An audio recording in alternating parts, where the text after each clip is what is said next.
Listen bastard, কাল থেকে ওই বান্দির মেয়েকে যথাসম্ভব আমার দৃষ্টি থেকে দূরে দূরে রাখবি। ভুলক্রমেও ও যদি আমার সামনে পড়ে, দেন আই সয়ার, আমি তোকে শুলে চড়াবো। I repeat, I will kill you bastard. ওই বান্দির মেয়ে যেন ভুলেও আমার চোখের সামনে না আসে। মাথার উপর অদৃশ্য বাজ পড়ল অ্যাডউইনের। অক্ষিপুর ছুঁয়েছে কপাল। কণ্ঠনালীর উঁচু হাড়খানা নড়ে উঠল অস্থিরতায়, চাপ বাড়ল মস্তিষ্কে। ঘাড় ঝুঁকিয়ে গম্ভীর মুখ অ্যাডউইন বিড়বিড়িয়ে আওড়াচ্ছে, কী সব ভয়ঙ্কর কাজ দিচ্ছেন আমায় মনস্টার। মুখে বলছেন মুনবার যেন আপনার সামনে না আসে, but I am damn sure আপনি তাকে একবেলা না দেখলে নিজেই পাগলামি শুরু করবেন। আপনার মতো খ্যাপাটে ষাঁড়কে নতুন করে খ্যাপানোর সাধ্যি আছে কোন মানবের? রাগে গজগজ করছে মাফিয়া বিস্ট। দুই হাতে নিজের উন্মুক্ত কোমর আটকে দাঁত কিরমির করে যাচ্ছে একাধারে। ওদিকে অ্যাডউইন যে বিড়বিড়িয়ে কী সব বলে যাচ্ছে, তা থোড়াই কানে ঢুকলো মাফিয়া বিস্টের। ঢুকলে এতক্ষণে বেচারা অ্যাডউইনের প্রাণ নিয়ে টানাটানি হতো না। তবুও বিচক্ষণী পুরুষ সহসাই ঘাড় বাঁকিয়ে তাকালেন পেছনে। গৌরবর্ণ মসৃণ ললাটে গোটা কতক সন্দেহের ভাঁজ ফেলে রুটকণ্ঠে হুঙ্কার ছুঁড়ে শুধালেন, did you just say something? আঁতকে ওঠে অ্যাডউইন। মনস্টারের অমন হুঙ্কারে তার দেহ খাঁচায় লুকায়িত আত্মাটা বোধহয় মাত্রই গলার কাছে এসে ঠেকল। সে তড়িৎ গতিতে দুই ধারে মাথা নাড়িয়ে হকচকানো কণ্ঠে বলে ওঠে, নো, নো মনস্টার, কিচ্ছু বলিনি তো। মুহূর্তেই ক্লিন শেভের দৃঢ় চোয়ালখানা তীক্ষ্ণ হল মুগ্ধর। শুভ্র ললাটে তুলির দক্ষ টানে অঙ্কিত ঘন ভ্রুযুগল বেঁকে গেল খানিক। সুস্পষ্ট সুগঠিত থুতুনিটা শক্ত হয়েছে পর মুহূর্তেই। হাতের বাঁধনে জোর বাড়ল বেশ। যুবক পা ঘোরালো উল্টো পথে। এরই মধ্যে একজোড়া শক্তপোক্ত বুট পরিহিত কদম এসে দাঁড়ালো টপ ফ্লোরের বরফে ঢাকা মেঝেতে। কদমের মালিক বড় শান্ত, তার মুখাবয়বে তীক্ষ্ণ ভাব স্পষ্ট। গায়ে একখানা কালো রঙা স্যুট, সঙ্গে মিলিয়ে পড়েছে বুট জুতো। চোখে আটা রিমলেস চশমা, কানের পেছন দিয়ে একখানা সরু পাতলা তারের ন্যায় কিছু একটা ঝুলছে তার। কর্ণের মধ্যিখানে দাবিয়ে রাখা ব্লুটুথ। উজ্জ্বল শ্যামবর্ণ সুদর্শন নতমস্তকে গম্ভীর মুখে খানিকটা এগিয়ে এসে দাঁড়ালেন। পায়ের চলন্ত তাল রুখে দিয়ে মনস্টারের প্রতি ভীষণ বাধ্যতা দেখিয়ে এক হাঁটু গেড়ে কুর্নিশ জানিয়ে বললেন, হোলা মনস্টার। Hello monster. মনস্টারের দাম্ভিক কদম আগের ন্যায় ব্যস্ত। সে এগিয়ে আসছে ধূপধাপ পায়ে। একটিবারও সম্মুখের শ্যামবরণ সুদর্শনের পানে দৃষ্টিপাত না করে উল্টো বাজখাই কণ্ঠে আদেশ জুড়ে বলল, অ্যালেক্স, টর্চার সেল খুলে দে। I need to cool off right now. Alex বাধ্য মানব, শত হলেও দ্য গ্রেট রুশদি কিংয়ের চিফ অব গার্ডস বলে কথা। বাধ্যতা যেন তার রন্ধে রন্ধে। মনস্টারের আদেশ পাওয়া মাত্রই যুবক নড়ে চড়ে দাঁড়ালেন। ডান হাতখানা তখনই মুষ্টিবদ্ধ করে বুকের বাপাশে ঠেকিয়ে গুরুগম্ভীর মুখে শুধালেন, কমান্ড একসেপ্টেড মনস্টার। বলেই যুবক পা ঘোরালো উল্টো পথে। সঙ্গে সঙ্গে পায়ের গতিতে টান্না বসিয়ে লাগাম টেনে দাঁড়িয়ে রইল কিয়ৎক্ষণ। মনস্টারের আগে স্থান ত্যাগ করার সাধ্যি নেই তার, আর না আছে এরূপ অবাধ্যতা। পেছন থেকে মনস্টার ধূপধাপ পায়ে এগিয়ে এসে তাকে পাশ কাটিয়ে চলে যেতেই অ্যালেক্স গতি টানল পায়ের। তবে এবার আর সম্মুখে নয়, বরং এগিয়ে গেল পেছনে। বরফের পুরো আস্তরণে ঢেকে থাকা সুইমিং পুলের অতি সন্নিকটে বসে আছে অ্যাডউইন। মুখটা কেমন শক্ত হয়ে আছে মানবের। তীক্ষ্ণ দৃষ্টির নিষ্পলক ভঙ্গিতে তাকিয়ে আছে সম্মুখে। অ্যালেক্স হাসল। চকচকে দাঁতের ধারালো চাপে পিষ্ট করল বাদামি ঠোঁট যুগল। মুখাবয়ে ফুটালো এক অভিন্ন ধূর্ততার ছাপ। পায়ের বুট জুতোর শক্ত পাটাতনের নিচে রুক্ষ ভঙ্গিমায় পিষতে লাগলো তুষারের নরম সরম গা। সে এগুলো লম্বা লম্বা 5টা কদমে এগিয়ে এসে দাঁড়ালো অ্যাডুইনের ঠিক মুখোমুখি। বেশ দাম্ভিকতার সঙ্গে 2 হাত প্যান্টের পকেটে গুজে রহস্যময় বাঁকা কণ্ঠে আওড়ালো, অবশেষে তুমি তোমার আসল জায়গা অবধি পৌঁছে গেলে Adwin. Trust me, now you are looking far better. সরু নাকের পাটাটা তৎক্ষণাৎ ফুলে উঠল অ্যাডুইনের। শুভ্র মুখখানার রং পাল্টালো অচিরেই। সেথায় আবার ফুটে উঠেছে একরাশ চাপা ক্ষোভের ছাপ। যুবক তড়িঘড়ি করে উঠে দাঁড়ায়। 2 হাতে গা থেকে ছোট ছোট তুষারকণা ঝাড়তে ঝাড়তে কটমট দৃষ্টে তাকায় অ্যালেক্সের পানে। অথচ অ্যালেক্স কেমন গাল বাঁকালো তার অমন দৃষ্টি দেখে। এক প্রকার গাছাড়া ভাব ধরে চোখ দুটো উল্টে তাকালো অন্যত্র। অ্যাডুইন চোয়াল শক্ত করল এবার। কাটকাট কণ্ঠে আওড়ালো, মুখ সামলে কথা বলো অ্যালেক্স, আদারওয়াইজ। বাকিটা শেষ হবার পূর্বেই ঘাড় কাত করে সম্মুখে দৃষ্টিতাক করল অ্যালেক্স। ঠোঁটের কোণে অদ্ভুত বাঁকা হাসির রেশ ফুটিয়ে গমগমে গলায় শুধালো, আদারওয়াইজ। তৎক্ষণাৎ জবাব দিল না অ্যাডুইন। উল্টো মুখাবয়ে আগুন সম রাগের পরিতুষ্টি বাড়িয়ে আচমকা শক্ত হাত এগিয়ে দিতেই অ্যালেক্স খামচে ধরল সেই হাত। খসখসে হাতে রুক্ষ মুঠোয় চাপ বাড়াতেই অ্যাডুইন কামাল দেখালো পায়ের। তখনই এক শক্তপোক্ত লাথি বসালো অ্যালেক্সের হাঁটু বরাবর। এহেন ঘটনার আকস্মিকতায় সামান্য দুলে উঠল অ্যালেক্স। হাতের বাঁধন একটুখানি আলগা হতেই সম্মুখ থেকে ধেয়ে এলো অ্যাডুইনের হিংস্র থাবা। এক ঝটকায় যুবক চেপে ধরল অ্যালেক্সের কণ্ঠনালী। তবে অ্যালেক্সও যে কম যায় না, সেও একই ভঙ্গিমায় হাত বাড়িয়ে চেপে ধরল অ্যাডুইনের কণ্ঠা। 2 মহারথীর এরূপ আগাম সতর্ক সংকেত ছাড়া যুদ্ধ যে আজ নতুন নয়, বরং 2 জন সাপে নেউলে একে অপরের মুখোমুখি হলেই বেঁধে যায় মহাপ্রলয়। আজও যেমনটা বাধল। আজকের যুদ্ধে কে বিজয়ী হবে তা আপাতত মুখ্য নয়, বরং মুখ্য হচ্ছে কে আগে দুর্বল হবে। এদিকে গৌরবর্ণ বিদেশি অ্যাডুইন কণ্ঠায় অতিরিক্ত চাপ বেড়েছে বলে মুখ হয়েছে লাল টকটকে, যেন যে কোনো মুহূর্তেই যুবকের সনে ঘটে যাবে যে কোনো অঘটন। অথচ যুবকের শক্তপোক্ত বাহুতে শক্তির খামতি নেই। আরেক দিকে শ্যামবর্ণ স্প্যানিশ যুবক ললাটে তার মোটা মোটা রক ইতিমধ্যে স্পষ্ট। লম্বাটে মুখে লালাভ আবরণ সুস্পষ্ট। যুবকের নিঃশ্বাস প্রায় আটকে আটকে যাচ্ছে। তবে শেষ মুহূর্তে এসে মোমবাতির শেষ বাতিটুকু যেমন ধরফরিয়ে ওঠে, ঠিক তেমনি অ্যালেক্সও বুঝি ধরফরিয়ে উঠল পরক্ষণে। চোয়ালের অভ্যন্তরে দাঁত কপাটিকে একে অপরের সঙ্গে রুষ্টতার সঙ্গে পিষে নিয়ে যুবক মাথায় গিয়ে আনে খানিকটা। অতঃপর নিজের কপাল দিয়ে সম্মুখে থাকা অ্যাডুইনকে পরাস্ত করার জন্য অভিনব কৌশল অবলম্বন করে। অ্যাডুইনের নাকমুখ বরাবর আঘাত করে বসে সজোরে। এহেন অতর্কিত আক্রমণে হাতের বাঁধন ঢিলে হলো আহত অ্যাডুইনের। বেচারা তৎক্ষণাৎ ছিটকে গেল 2 কদম। চোখের দৃষ্টি ঝাপসা হয়েছে তার। নাক থেকে গরম কিছু গড়িয়ে পড়ছে তা স্পষ্ট টের পাচ্ছে সে। যুবক এদিক ওদিক মাথা নাড়িয়ে নিজেকে সামলানোর বৃথা প্রয়াসে মত্ত। এরই মধ্যে সম্মুখ থেকে ধেয়ে এলো অ্যালেক্সের শক্তপোক্ত হাতের থাবা। শ্যামবর্ণ সুদর্শন কেমন এক লহমায় আঁকড়ে ধরল অ্যাডুইনের চুল। অতঃপর হাতের জোর বাড়িয়ে বেচারার চুলগুলো টানতে তৎপর সে। এদিকে চুলের ব্যথায় দাঁতে দাঁত চাপছে অ্যাডুইন।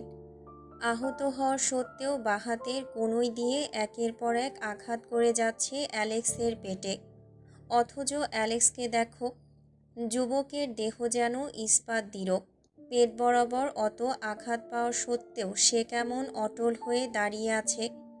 শক্ত হাতে অ্যাডুইনের চুল টেনে তার মুখখানা সামান্য উঁচিয়ে হিসিয়ে শুধালো, ভুলে যাস না অ্যাডুইন, তোর হম্বিতম্বি জাস্ট প্যালেস অবধি সীমাবদ্ধ। তুই যদি হোস প্যালেসের চিফ তাহলে আমি হচ্ছি পেন্ট হাউসের চিফ। সো আমার দায়রায় এসে হম্বিতম্বি চালানোর মতো দুঃসাহস দেখাবি না ব্লাডি মোরন। বিকজ ইউ নো না, মনস্টার বাদে সাইকিকে ভয় না পাওয়া ব্যক্তিটা একমাত্র আমি, তাই সাবধান। নীরব অ্যাডউইন। পরাস্ত সাপের ন্যায় ফোঁস করছে কেবল, চোখ দুটোর দৃষ্টে নামিয়েছে আগুন। পারছে না সে আগুনেই ঝলসে দিতে অ্যালেক্সকে।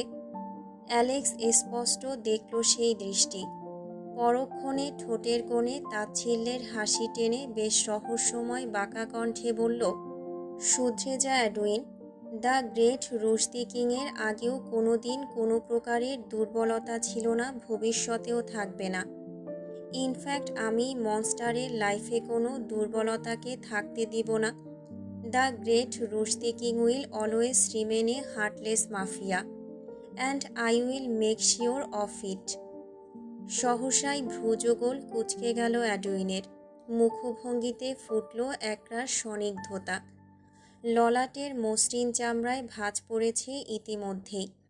হতবাকতায় চিবুক নেমেছে তার। অধর যুগলে সামান্য ফাঁক গলিয়ে অস্ফুটে বেরুল, মানে কোন বিষয়ে বলছিস তুই? অ্যালেক্সের মুখাব্যয়ে রহস্যময় ভাব স্পষ্ট। প্রসঙ্গ এড়ানোর ন্যায় শ্লেষাত্মক কণ্ঠে বলল, বৃষ্টিতে ভিজে মনস্টারের পা ধরে একটা সামান্য মেয়েকে বাঁচানোর জন্য নিজের প্রাণ সঁপে দিতে চাওয়ার মতো দয়ালু মানুষটা তো তুই না অ্যাডউইন। আমি জানি ওই কাজের পেছনেও তোর স্বার্থ লুকিয়ে আছে। বিকজ যে ব্যক্তি ক্ষমতার লোভে নিজের গার্লফ্রেন্ডকে শত্রুর বেডে পাঠাতে পারে সে যে কতটা ভালো মনের মানুষ তা আমার জানা বাকি নেই। তুই হয়তো ভেবেছিস মনস্টার এই বিষয়ে কিছুই জানে না, তাই না?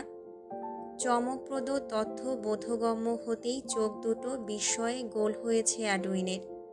ঠোঁট দুটোর মধ্যাকার দূরত্ব বেড়েছে কয়েক গুণ। বিস্ময়ে ভ্রুযোগল ছুঁয়েছে কপাল। হতবম্বতায় কণ্ঠরুদ্ধ তার। অ্যালেক্স এবারেও ঠোঁট পিষে হাসল। তখনই অ্যাডউইনের চুলগুলো এক ঝটকায় ছেড়ে দিয়ে শটানভাবে দাঁড়ালো। আগের ন্যায় দাম্ভিকতা বজায় রেখে প্যান্টের পকেটে হাত গুজল নীরবে।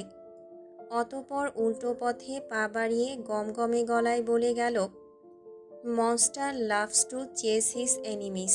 তোকেও ছাড় দিয়েছে, হয়তো দেখতে চাচ্ছে। তুই আর তোর সো কল্ড গার্লফ্রেন্ড কি যেন নাম? ও ইয়েস, মিলা। মিলা রোস্তাগিস। তোরা কতটুকু বাড়তে পারিস? ট্রাস্ট মি অ্যাডউইন, যেদিন মনস্টার তোদের ধরবে না একদম ছিঁড়ে খুঁড়ে ফেলবে। অ্যান্ড আমি সেই দিনটার অপেক্ষায় আছি। দ্বিধায় জর্জরিত দৃষ্টে চেয়ে আছে অ্যাডউইন। ব্যস্ত কদমে চলন্ত অ্যালেক্সের বলে যাওয়া প্রতিটা বাক্য যেন এক একটা বিকট বজ্রপাতের ন্যায় পড়ল তার মাথার উপর। বেচারা ডুবেছে এক ভিন্ন চিন্তায়। মনে মনে আওড়াচ্ছে, এই মিলা আবার আমার গার্লফ্রেন্ড হলো কবে থেকে? What the hell was he talking about? বিদঘুটে অন্ধকারে আবদ্ধ একখানা বিশালাকার কামরা, যেথায় জানালার উপস্থিতি নামমাত্রও নেই। এক প্রকার ভ্যাপসা গন্ধে মুদে আছে চারপাশ। গরমে নাজেহাল অবস্থা কয়েদিদের। অন্ধকারে স্পষ্ট নয় কামরায় উপস্থিত কয়েদির সংখ্যা। প্রত্যেকের পা দুটোয় মোটা মোটা শিকল বাঁধা। হাত দুটো ঝুলে আছে শূন্যে। বোধহয় সিলিংয়ের সনে শিকল ঝুলিয়ে বেঁধে রাখা হয়েছে তাদের। মুখের উপর কালো স্কচ টেপ, ফলে গোঙানির শব্দ বাবদ শোনা যাচ্ছে না আর কিছু। মাত্রাতিরিক্ত কষ্টে ডুবে থাকা কয়েদিরা যখন নিজ শিকলে বাঁধা, ঠিক তখনই বিশালাকার কক্ষে আচমকা দেখা গেল এক ছটা কালো। বিদঘুটে অন্ধকারে থাকতে থাকতে অভ্যস্ততা জড়িয়ে গিয়েছে কয়েদিদের ঘোলাটে দৃষ্টে। ফলে হুটহাট আলোর ছটা চোখে পড়তেই কুঁচকে গিয়েছে প্রত্যেকের চোখ। কেউ কেউ আবার সিটকে নিয়েছে নাক মুখ, কেউ আবার ধীরে ধীরে চোখের পর্দা সরিয়ে তাকিয়েছে সম্মুখে। কয়েদিদের নিভু নিভু দৃষ্টিতে ধরা দিয়েছে এক বলিষ্ঠ অব্যয়। আলোর বিপরীতে এগোচ্ছে সে। সে কি পাহাড় সম উঁচু দেহ তার। গুনে গুনে পা ফেলে এগোচ্ছে অন্ধকার ভেদ করে। গায়ে বোধহয় কাপড়ের উপস্থিতি নেই তার। কোমরের বড্ড নিচে ঝুলছে ট্রাউজারের আগা। এক হাতে তার একখানা জ্বলন্ত সিগার। অন্ধকারে সিগারের জ্বলন্ত স্ফুলিঙ্গ বেশ স্পষ্টতর। অন্য হাতে ধরে রাখা লম্বাটে ধাতব নল জাতীয় কিছু একটা।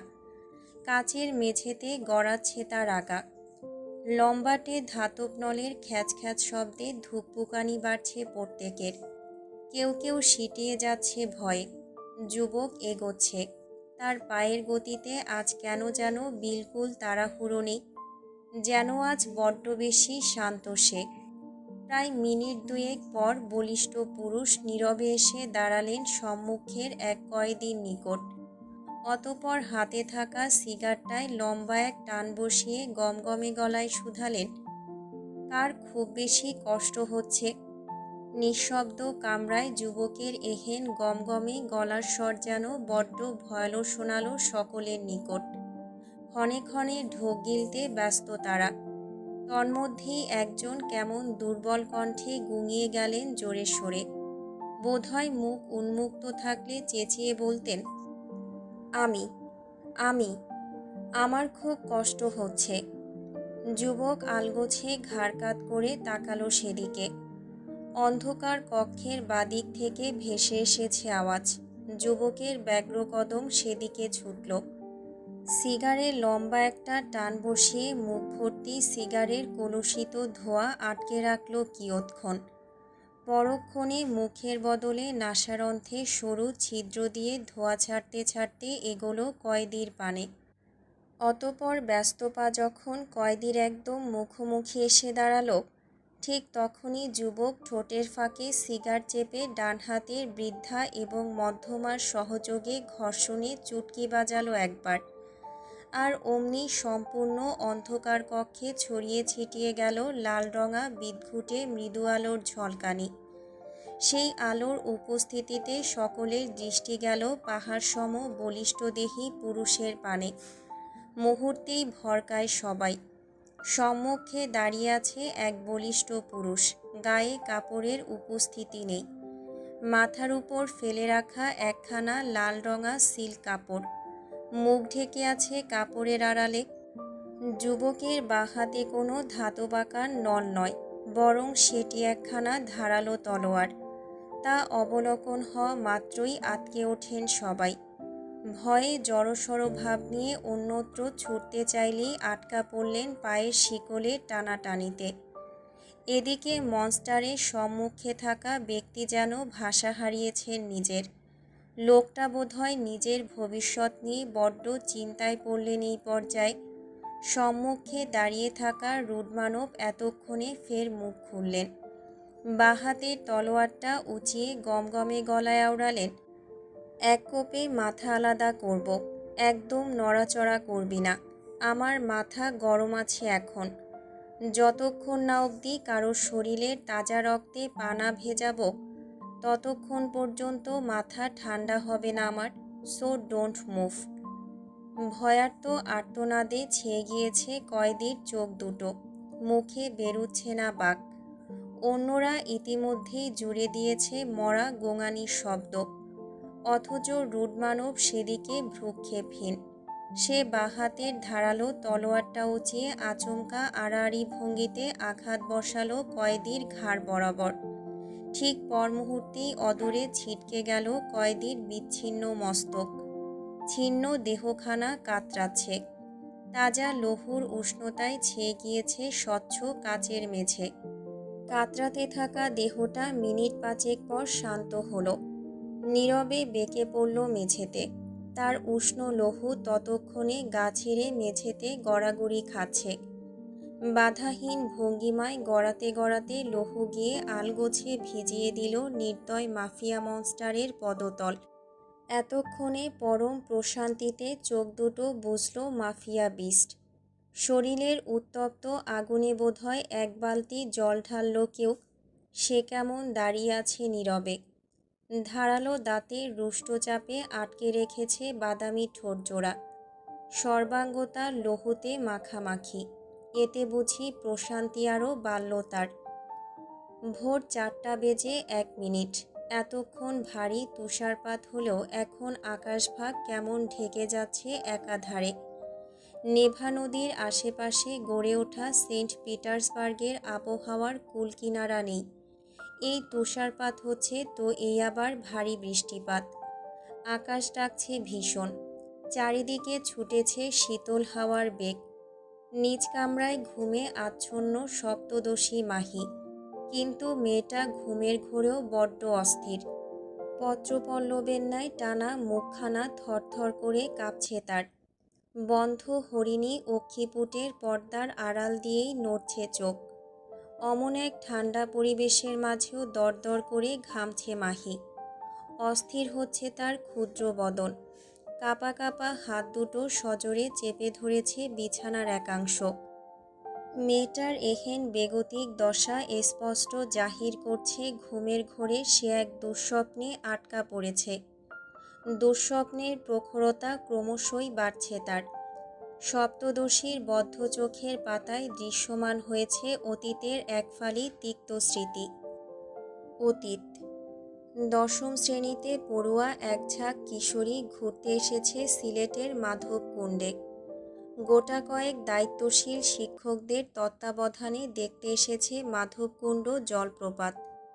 সেই কিশোরীদের ঝাঁকে উপস্থিত এহসান পরিবারের যমজ দুই রত্ন, আহিরা এহসান এবং মাহিরা এহসান। দুজন দেখতে একই হলেও ছোট থেকেই দুজনার ব্যক্তিত্বে রয়েছে বেশ বড়সড় পার্থক্য।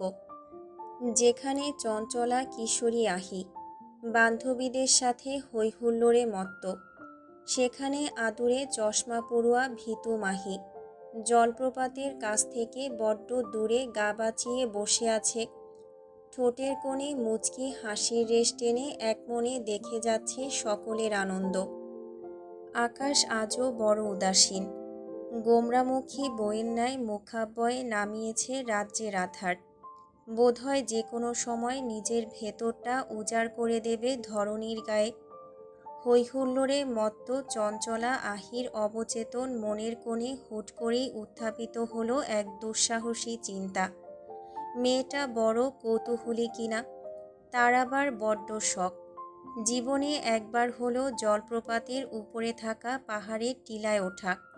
এহেন ইচ্ছের পরিক্রমায় সে তৎক্ষণাৎ পা ঘোরায় সকলের অলক্ষ্যে। ধীরে ধীরে ছোট ছোট পাথরে পা ফেলে এগোয় অন্যত্র। এদিকে তার এহেন কাণ্ড আর কেউ পরখ না করলেও মাহি বেশ দেখল। মেয়েটা তখনই কণ্ঠ উঁচিয়ে বোনকে ডেকে আওড়াল, আহি, ওদিকে কোথায় যাচ্ছিস? আহি। শুনছে না আহি। অত ভিড়ের মধ্যে তার কান অবধি হয়তো সেই ডাক পৌঁছায়নি তেমন। আহি ধীরে ধীরে দৃশ্যপটের বাইরে যাচ্ছে। মাহি তৎক্ষণাৎ বিচলিত হলো উড়নচণ্ডী বোনকে নিয়ে। ৭-৫ না ভেবে মেয়েটা নিজেই পা বাড়ালো বোনকে আনতে। উপর থেকে প্রবাহিত হওয়া ঝর্ণার একপাশে সময়ের বিবর্তনে তৈরি হয়েছে একখানা প্রশস্ত খাদযুক্ত রাস্তা। উঁচু নিচু অসংখ্য পাথর সেজে আছে চারপাশে। পানির পরশে পিচ্ছিল চারপাশ। মাহি এক কদম এগোলে আছাড় খেয়েছে ৪ বার। তার পরনের কাপড়ের জুবুথুবু অবস্থা। স্লাইড কেটে আঁচড় লেগেছে গায়ের বেশ কিছু জায়গায়। তবুও তার কদম চলন্ত। বোনকে একাধারে ডাকছে আর এগোচ্ছে সম্মুখে। প্রশস্ত খাজের রাস্তাটা ধীরে ধীরে সংকুচিত হচ্ছে। বোকা মানবী নিজেও অবগত নয় সে কোন পথে এগোচ্ছে। সে শুধু দেখেছে তার বোন এই পথে এগিয়েছে।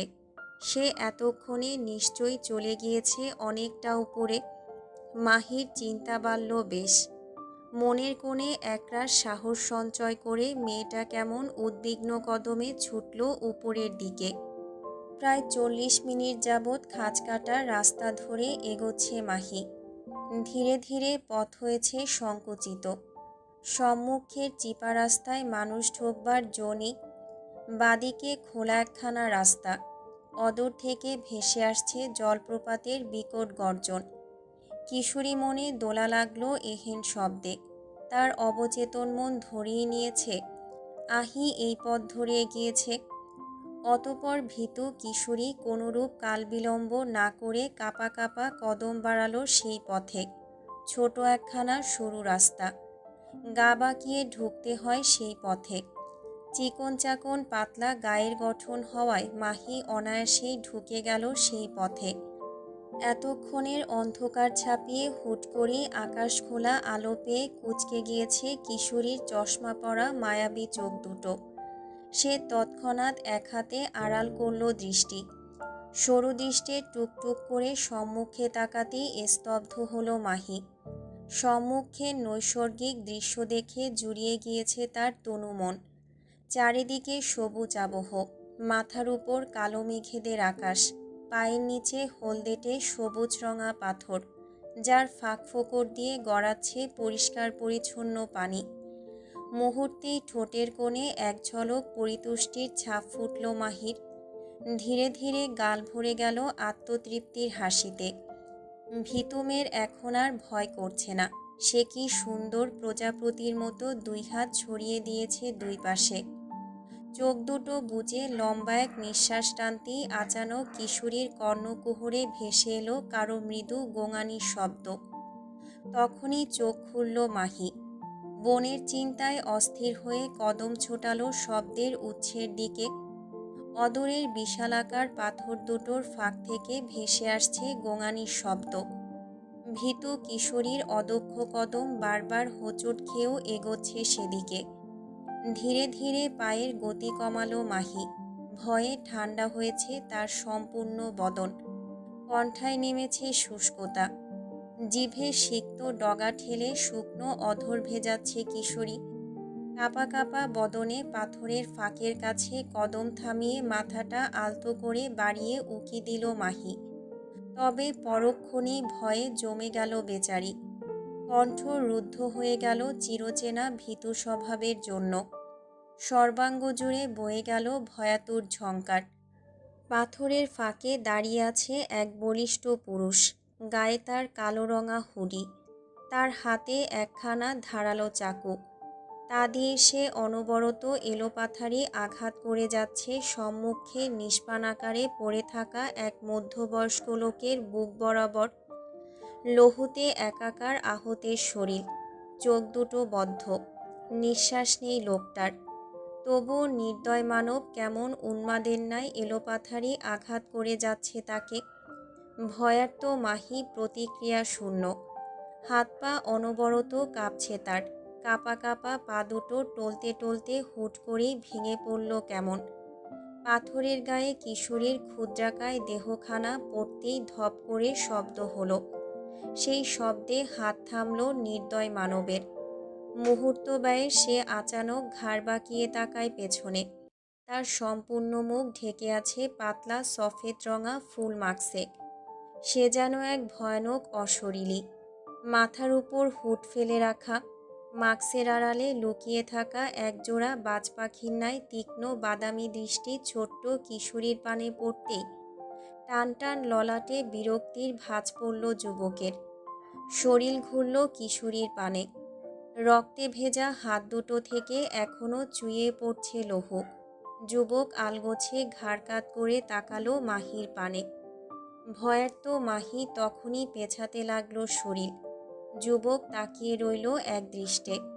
মাস্কের আড়ালে তার দৃষ্টি অনুভূতি শূন্য। হাতটা নিষ্পিস করছে মেয়েটাকে এক্ষুনি মেরে ফেলতে। সে কদম বাড়ায় সম্মুখে। ভয়ার্ত মাহি তৎক্ষণাৎ দুই হাতে ভর দিয়ে উঠে দাঁড়ায় কোনো রকমে। টলমল কদমে ছোটে জলপ্রপাতের কাছে। এদিকে যুবক নিরুত্তাপ।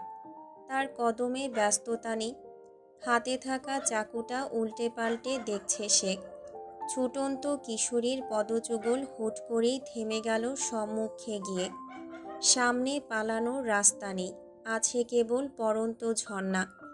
এখান থেকে লাফ দিয়ে পাথরের হাত থেকে বেঁচে ফিরতে পারলেও সাঁতার না জানার অপরাধে প্রাণ যাবে নিশ্চয়।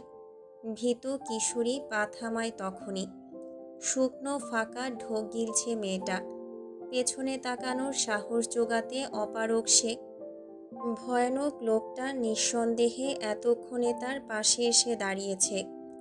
বোকা কিশোরীর মস্তিষ্ক হুট করেই কার্যক্ষমতা কমিয়ে দিয়েছে।